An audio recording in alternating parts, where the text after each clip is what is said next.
friends, and welcome back to part 2 of Starscream's Big Day Out Starscream Fest.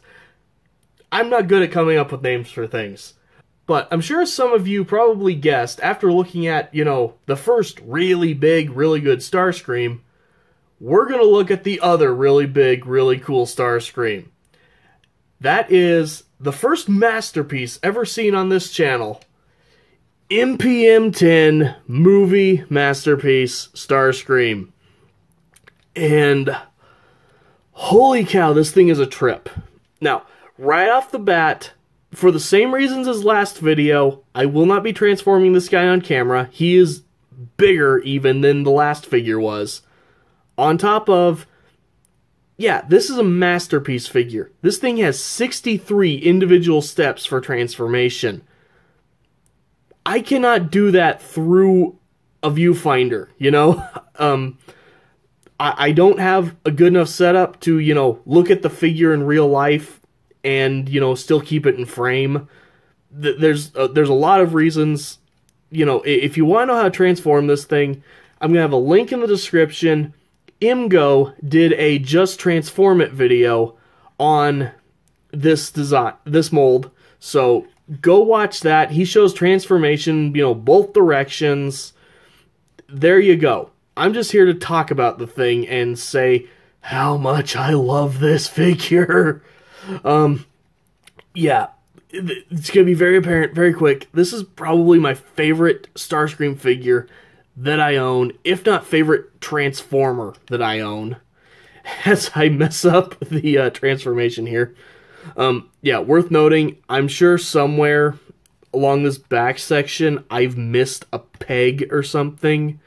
So you'll see these gaps right here and these bits in the wings not quite lining up. Normally they do. The last few times I transformed it, they did.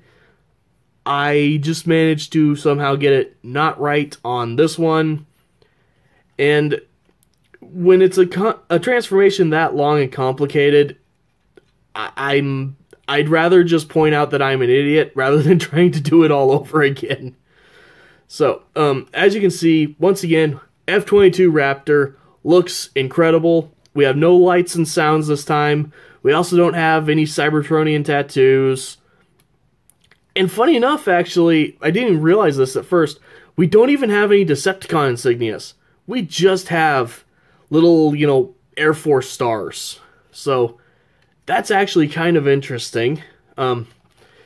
Very, very busy underside. Here you can see the weapons. We have weapon storage here on the wings. I'm going to get these off now, just so that we can have a better view of just the figure itself for a while. The weapons peg into these slots right here. And since they're at an angle, yes, that does mean that they're, side dependent, I guess you'd say. Right here you can see on the buzzsaw weapon, there's diagonal peg. So, we'll look at these weapons later in robot mode. Also, he has the most pathetic little tiny landing gear I have seen in a long time. But they do manage to still do enough to keep it up and actually roll, like, very smoothly, So, that's kind of impressive. I do like that you can actually have the Gatling gun, underneath the cockpit in this mode. I don't know how realistic that is, but, it still looks cool. And if you want to be ridiculous, you can take it and slot it up here instead. And that just looks dumb. So, either slot it in back there, or don't slot it in at all. I'm sure most people who are going to keep this thing in jet mode will go for the no weapons slotting in option. Yeah, definitely a messier, jet mode. I can't even say that it, at least keeps the silhouette, because if you flip it over, it actually has enough underside kibble that it pokes out in a few different spots just when you look at it from the top. So, there's two ways to look at that. One, you can be really, really annoyed that your expensive masterpiece figure has got visible, top side kibble, which is like, the worst thing a jet transformer can do. Also, disclaimer, when you transform this thing right, it holds together very, very well. I'm only having trouble here because, again, I got something wrong. So, that's on me, not this. Don't blame this guy. But, yeah, the visible, top kibble is a little annoying. Even I'll admit that. But the robot mode on this guy just more than makes up for any shortcoming, at least in my mind, that this jet mode has. That said, I'm going to go ahead, get this guy transformed, and I will be right back. And after a rather serious investment in time, you are left with this absolutely fantastic looking robot mode. Now, I'm aware that I've already said this is my favorite Starscream that I own. However, this being my favorite does not mean it's without fault. There's actually a good number of things to complain about on this guy. Some are probably just QC, others are just raw design, questionable design, shall we say. But, to start off, just looking at it, this thing is incredible. It is massive. The detail on it is just insane. These bits here on the top of the arm are actually die-cast metal. The back is pretty clean. It's actually, got extra detailing and stuff. Little adjustable rocket thrusters if you want. You can move these fins in and out, do what you want with these. All kinds of stuff like that. You have flight stand, peg or port right there if you want to mount him on something. Really great looking feet. From here forward, the feet are also die cast, makes them really, really stable. That's all well and good. It looks amazing. The problems with this guy start when you get into posing him. So, start off here at the head. He's got a very stiff, at least on mine, head rotation, as well as he can actually look up. Something I need to double check, but I think this is actually the only movie Starscream that I have that can look up. You also can open his mouth, which is really cool, making it the only version of this mold with a posable opening mouth. The other one, yeah, it opens, but only when you're, holding down the lever. But then we get to the first problem. And it seems to be a pretty wide issue with this guy. And that is, my ratchets on this arm are fine. He's got arm rotation. But as I start doing the outward movement, you notice that this whole side of his arm is shifting. There's this very strange connection in here where this little T-piece is slotting down in right here to hold this entire arm assembly in place, including a lump of die-cast metal. And yeah, it is a very widespread issue where on this shoulder in particular, that T doesn't lock in very well. On this side, it's fine. Though you'll also notice that it's a much less impressive sounding ratchet. So, another problem this figure has. It has inconsistent ratchet quality. And I will probably keep popping this side off unintentionally if I keep messing with this arm. So I'm just going to lock this one in place and leave this arm alone. We're going to look at this figure from the left side. Yeah, you've got your in and out, you got your forward and back, which work really well. You've got a rotation right there at the elbow. You've got your actual elbow joint, which goes about 90 degrees. But then you get to the other weird design choice. The rotation is on this side of the elbow. You can't move his arms in front of him at all. That makes no sense. I don't know why they would make a figure that can't do that. Every other version of this mold I have, even the terrible Legends thing, can move its arm in front of it. Why can't this one? That's lame, that's dumb. Moving on. You get a wonderfully jointed hand, though. You get all the joints that you had on the leader class figure with some extras. So you've got mid-hand, you've got the wrist, you've got the forward and back on the thumbs, as well as in and out. And all three fingers are individually articulated. So that's all awesome. We'll come back to the arms here in a bit. There's a lot these do. As well as you do have kind of a butterfly joint here from the way this assembly works. That's actually pretty neat. I don't know if that's intentional or not, but it's useful. So I'm going to act like it is. Ratcheted kick forward. Kick back. I forgot to flip in his landing gear, by the way. There you go. They are very tiny, very silly, but that's where they go. Just flip them in and out. Ratcheted outward as well. He can do the full splits. And then the from here down is like my final big complaint with this figure.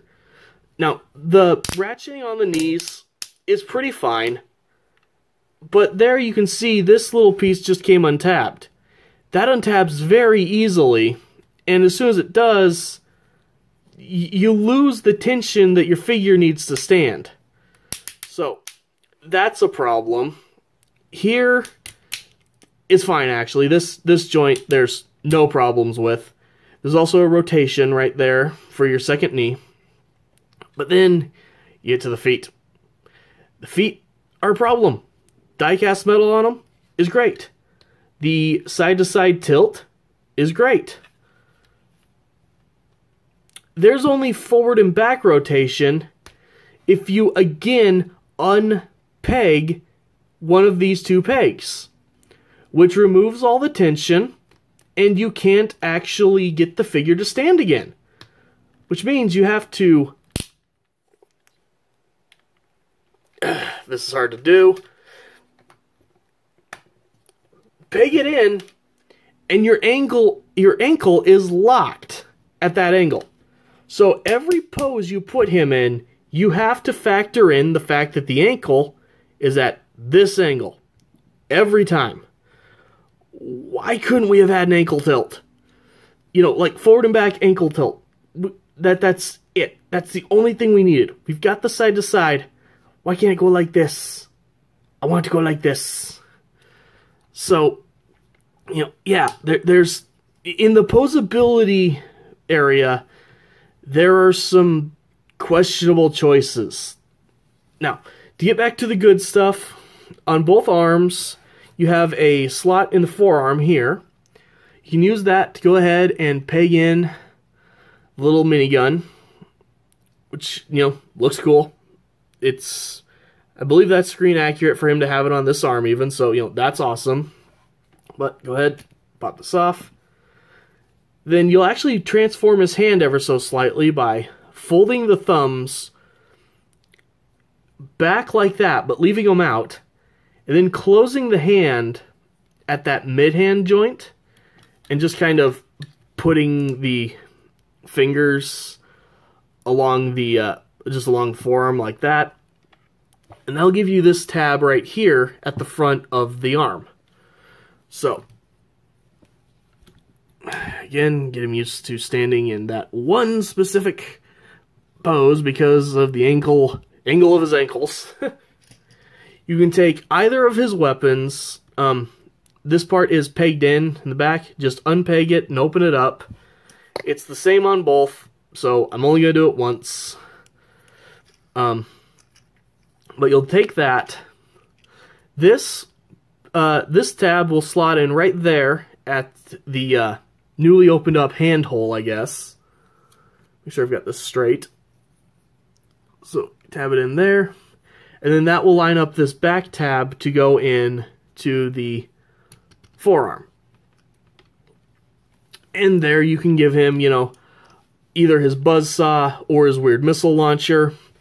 There's no rotation on this buzzsaw. It would be cool if you could flip it vertically, but I think movie accuracy for like the 10 seconds he used this, it sat sideways, so that's, you know, it's understandable if we, you know, don't have that posability. Again, I wish his arms could move in front of him, but eh. And then this one, it's just the standard, you know, spiky missile thing. This one does rotate, actually, if you want to angle the missiles. It doesn't spin too freely. It does seem to stop at, you know, both 180s. So I'm going to leave it like that. Don't want to mess it up. But, you know, it just pegs on. Same way. Either side again. Almost ended the video a little too early there. One more thing to mention. There's these slots right here on these sides. You can store the weapons in here. If I can find that spot. Also, I did forget to mention the blades on this thing. They are that rubbery plastic that Hasbro and Takara like to use, so you will have to be careful, make sure you don't get those bent. But you can store the weapons there on the sides, and then if you don't want the minigun on his arm, there's a little slot right here in the middle of the back. You can peg that into. So there is full, proper weapon storage in both modes. So, yes, this thing is big, it's awesome. I know that it's been seen at, you know, many Targets for rather cheap, and, you know, for the discounted price, it's definitely worth it. You know, it looks great. If you can deal with, you know, the limited, you know, viable poses without just plugging it into a flight stand, it looks incredible. I just don't understand the certain things that they cut out of it. Again, ankles, inward arm movement. I'll even let the QC issues slide. You know, it's not going to be hard for me to just put a little, like, clear fingernail polish or something on that, you know, T-peg, widen it out a little bit. Hey, look, it plugs in tighter. Things don't move. You know, things don't fall apart. The ratchets, they're inconsistent. At least on mine, they both still work just fine, though. I've heard of some people having basically non-functioning ratchets. Mine still function. So, movie reference. Didn't even mean to do that. But, yeah, so there's definitely some give and take with this guy. For me, his pros definitely outweigh the cons.